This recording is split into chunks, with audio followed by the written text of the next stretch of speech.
Next offseason, the New York Rangers will need to sign Braden Schneider to a new contract, extend him on hopefully a long-term deal, but potentially a short-term kind of bridge deal, which is probably more likely. And I think Braden Schneider is a fantastic top 4 caliber D-man right now, but unfortunately he is kind of stuck behind guys like Trouba and Fox. He didn't really move up the lineup, so right now he will be that third pairing D-man, but I think he has capabilities, even up to this season, to be a top 4 D-man. I think he's that good of a player and definitely has the potential to be a number 3, maybe even a low tier number 2 kind of guy one day. He has that kind of potential. He's a very good two-way defender, has a pretty underrated offensive game, but definitely a really reliable and sound defensive kind of D-man, and definitely a guy who I'm happy to see on the Rangers team. I was really happy when we made that first round pick, and ended up being a really good player. Obviously, Braden Schneider will be a big impact player for this team moving forward, but next offseason, we will have to extend him and re-sign him on a new deal because he's in the last year of his entry-level contract. And he'll be an RFA, though, which is nice. So he's probably going to get, I would imagine, something around what Braden Schneider got, a 2-3-year deal at around $3 million, I would have to guess.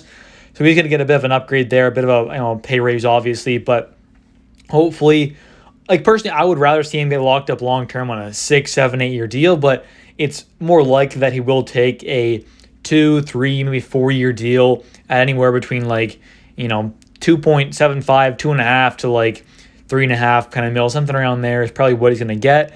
Some comparable guys obviously are like a Ryan Lindgren, for example, who got obviously a 3-year deal at $3 million when he was at the end of his entry-level contract deal. So that's pretty comparable there.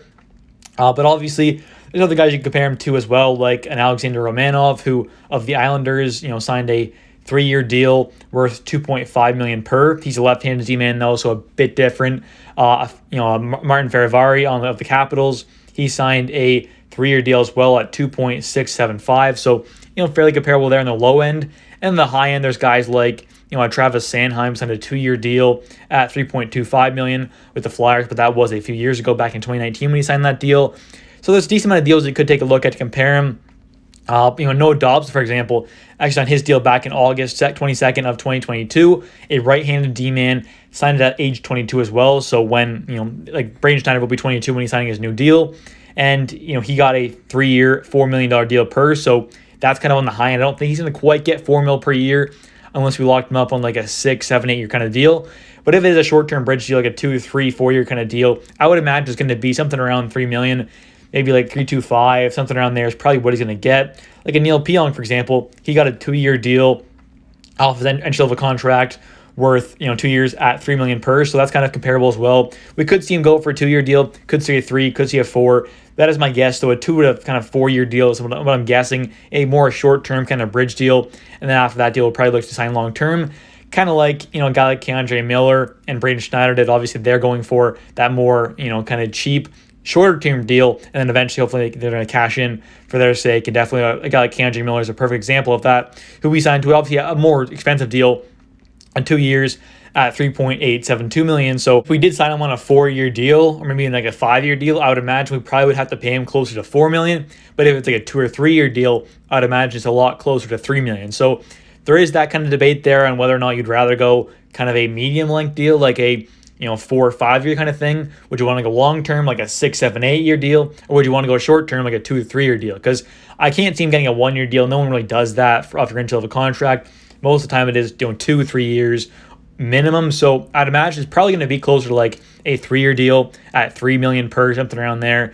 Very similar to the Ryan Lindgren deal, I'd imagine. But it could be a little more, could be a little less, could be longer term, could be shorter term.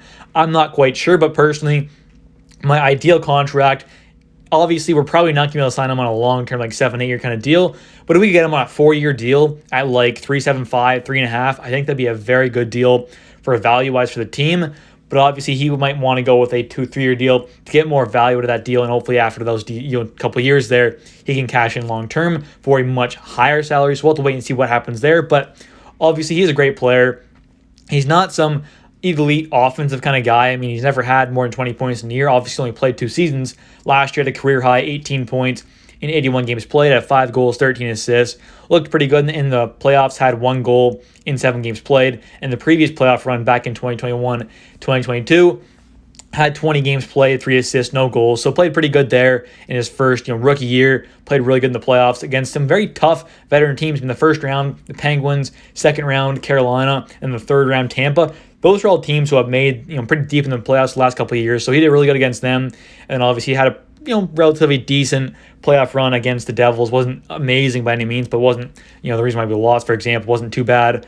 And definitely, what you expect of the guy. You don't expect him to be an elite player in the playoffs right away in his first couple of years, but he held his own, I thought, and did pretty decent, so that was nice to see. But, overall, I think Braden Schneider is a fantastic young D-man, 6'3", can lay the body, can fight, can hit, can block shots. He can do everything you want out of a D-man. He plays a really solid, sound defensive game with a, relatively decent offensive game. He's not going to be a power play kind of guy, but definitely has a pretty hard slap shot.